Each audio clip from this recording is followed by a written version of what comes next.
Hello again. In this module, we're going to talk about ideas and opportunities. So what's the difference between an idea and an opportunity? Here are some definitions of ideas.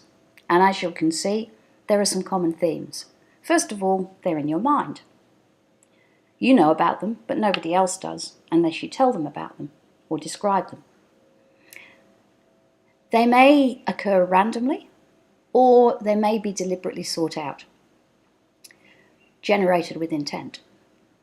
And there are techniques for coming up with ideas, such as brainstorming and creativity techniques. How do ideas form?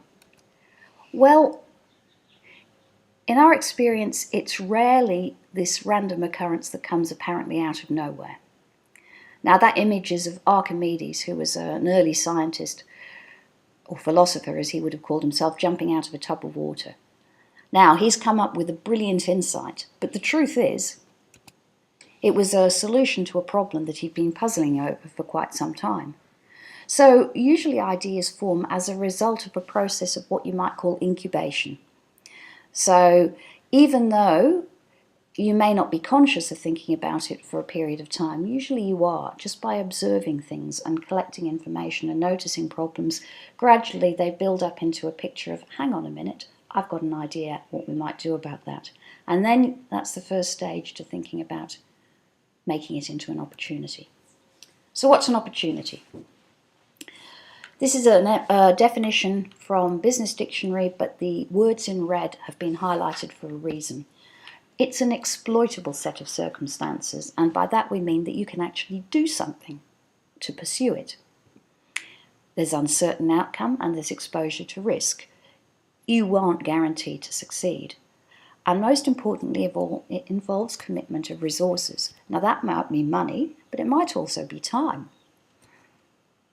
So until you actually commit to doing something about an idea, it's never going to become an opportunity. And that's a key insight.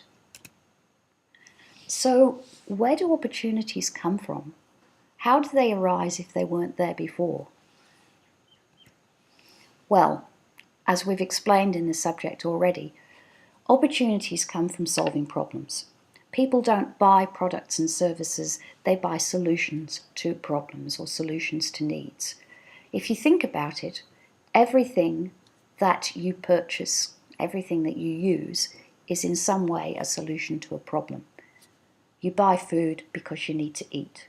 You might choose to buy it from a certain place because you're short of time. Or you might choose to buy food and cook it for yourself. They're always finding a solution to a problem. The other factor is change. Now what change does is it creates new problems and it also offers new ways of solving problems. So it might be new ways of solving existing problems, or it might be ways of solving the problems that change has introduced. So examples of that would be that one of the changes that's happened in recent years is the amount of information available has grown enormously, and that gives us information overload. So you'll notice that new techniques have arisen for dealing with that, such as big data, if you're in the IT world.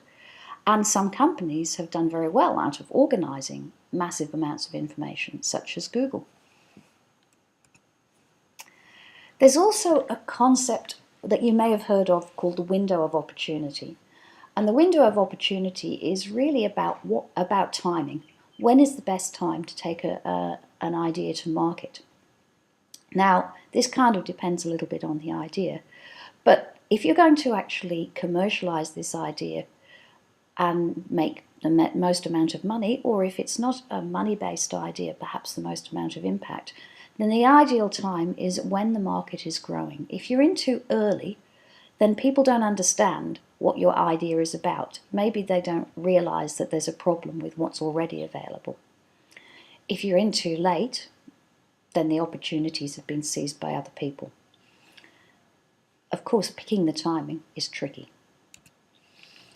So, here's some characteristics of an opportunity, and this comes from a book by Jeffrey Timmons called New Venture Creation. There are multiple editions and lots of them in the library.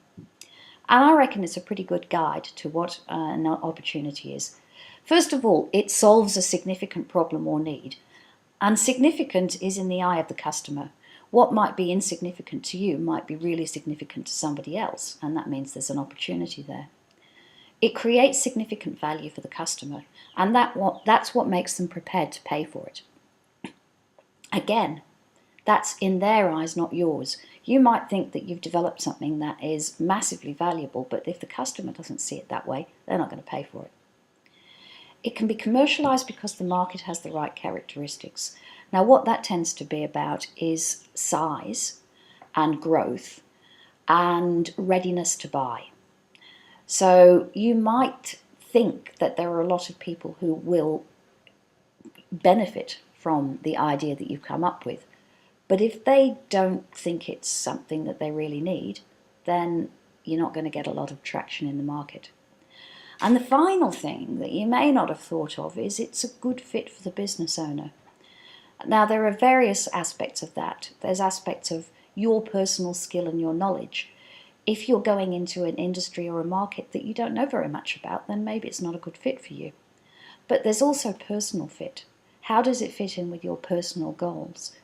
If it's something that you care about, then you are more likely to persist with it and you're more likely to be successful.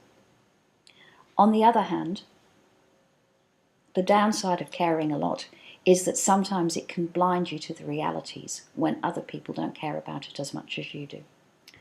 But generally speaking, being passionate about an idea is pretty valuable because it gives you the energy and the determination to keep going.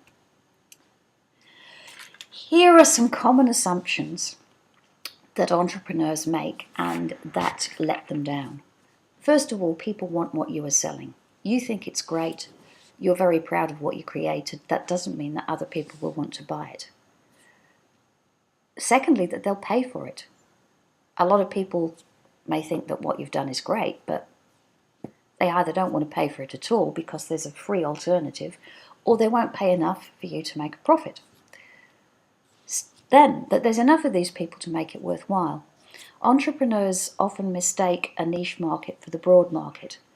So niche markets are good for entrepreneurs because people in a niche market often don't have other alternatives. But the disadvantage, of course, is niche markets are small. So there aren't very many customers out there. And it's just possible. The reason that nobody's done this yet is because they can't make money out of it. Another one is that you're better than the competition, or worse still, that you have no competition.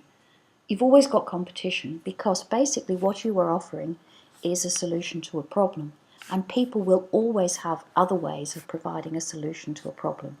So you need to look at whether your solution is better and whether the customers see it as better. You may have seen this quote before. When you assume, you make an ass, that's an idiot, out of you and me. So in other words, assumptions are dangerous. So instead of assuming things, we try and validate them. We try and collect evidence. So an opportunity should be supported by some evidence. First of all, is there a market need? Does anybody want this? If you don't have a customer, you don't have a business. Lean Startup, which we'll talk about later, relies on getting feedback from potential customers. Do some research.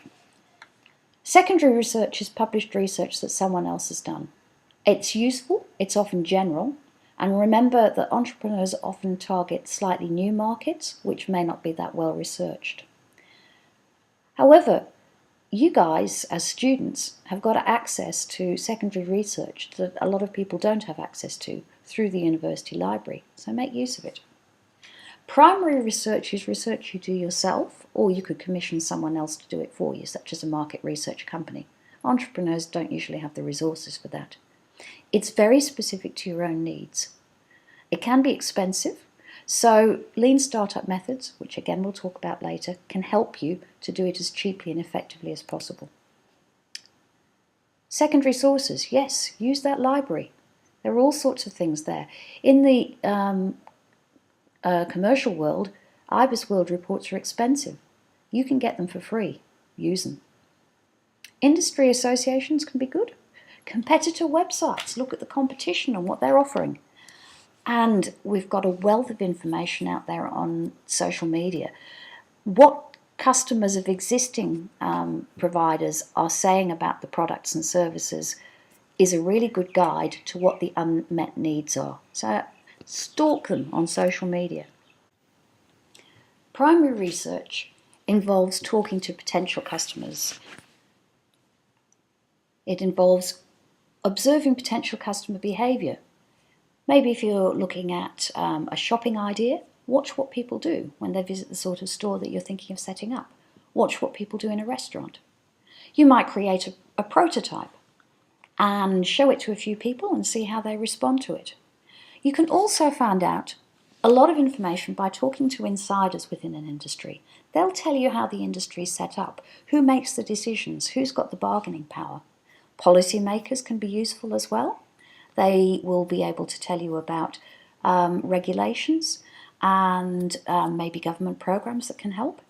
And just people with relevant skills and knowledge. You'd be surprised how when you use your networks, you can find out a wealth of information which will save you time and actually help you to develop your idea before you've spent any money on it at all.